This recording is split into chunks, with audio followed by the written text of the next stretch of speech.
بسم الله الرحمن الرحيم. الرحمن علم القرآن خلق الإنسان علمه البيان الشمس والقمر بحسبان والنجم والشجر يسجدان والسماء رفعها ووضع الميزان ألا تطغوا في الميزان وأقيموا الوزن بالقسط ولا تخسروا الميزان والأرض وضعها للأنام فيها فاكهة والنخل ذات الأكمام والحب ذو العصف والريحان فبأي آلاء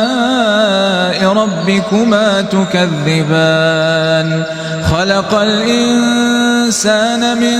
صلصال كالفخار وخلق الجان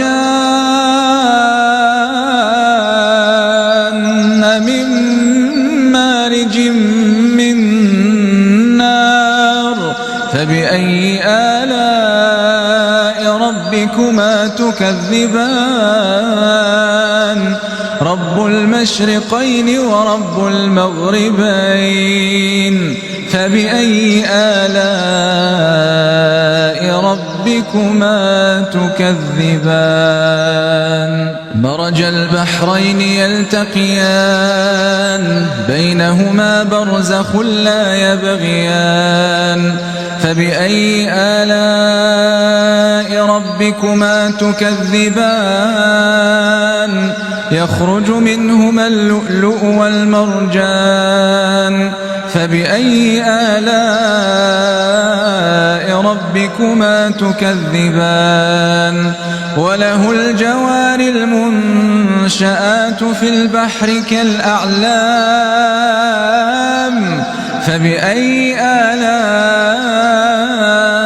ربكما تكذبان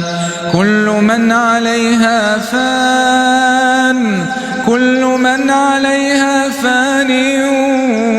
ويبقى وجه ربك ذو الجلال والإكرام فبأي آلاء ربكما تكذبان